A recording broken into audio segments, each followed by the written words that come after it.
September 5இல் மனம் திறந்து பேசுகிறேன், பொறுமையாக காத்திருங்கள். செங்கோட்டையன் பரபரப்பு, எடப்பாடிக்கு ஷாக்.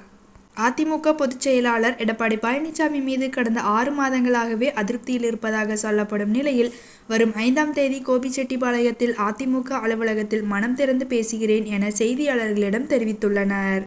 தமிழக சட்டசபை தேர்தல் அடுத்த ஆண்டு ஏப்ரல், மே மாதம் நடைபெறவுள்ளது. இந்த தேர்தலை எதிர்கொள்ள அரசியல் கட்சிகள் ஆயத்தமாகி வருகின்றன. கூட்டணி பேரங்கள், ஏற்கனவே இருந்த அரசு செய்த சாதனைகள், திமுக அரசின் அவலங்கள், தற்போதைய அரசின் சாதனைகள் என பிரச்சாரங்கள் பரபரத்து வருகின்றன. தேசிய ஜனநாயக கூட்டணியில் அதிமுக, த.மா.கா., புதிய நீதி கட்சி உள்ளிட்டவை உள்ளன. அதுபோல் திமுக கூட்டணியில் காங்கிரஸ், ம.தி.மு.க., வி.சி.க., மார்க்சிஸ்ட் கம்யூனிஸ்ட், மக்கள் நீதி மய்யம் உள்ளிட்ட கட்சிகள் உள்ளன. நாம் தமிழர் கட்சி வழக்கம் போல தனித்து போட்டியிடும்.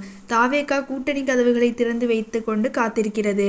அதுபோல் தே.மு.தி.க., பா.ம.க., அ.ம.மு.க. ஆகியவை தங்கள் நிலைப்பாட்டை அறிவிக்கவில்லை. இதுபோல் ஓபிஎஸ்ஸின் அதிமுக உரிமை மீட்பு குழுவும் கூட்டணி குறித்து இனிதான் அறிவிக்கிறது.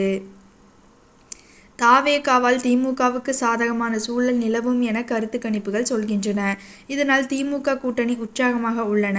எடப்பாடி பழனிசாமி மக்களை காப்போம், தமிழகத்தை மீட்போம் என்ற பெயரில் சுற்றுப்பயணம் மேற்கொண்டு வருகிறார்.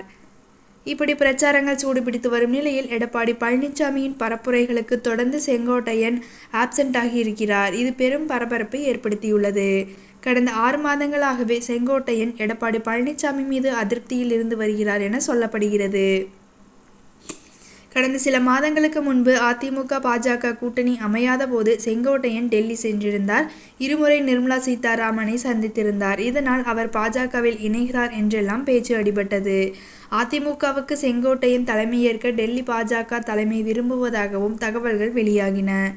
தற்போது கூட்டணி அமைந்த பிறகு முதல்வர் வேட்பாளர் யார் என்ற கேள்விக்கு அதிமுகவை சேர்ந்த ஒருவர் என மத்திய உள்துறை அமைச்சர் அமித்ஷா சொன்னது கூட செங்கோட்டையனை மனதில் வைத்து கொண்டுதான் என மூத்த பத்திரிகையாளர்கள் கருத்துக்களை தெரிவித்தனர். இந்நிலையில் மேட்டுப்பாளையத்தில் நடந்த அதிமுக பிரச்சார பயணத்திற்கு கூட செங்கோட்டையன் வராததால் அவர் மீது மீண்டும் அதிருப்தியில் இருப்பதாக சொல்லப்பட்டது.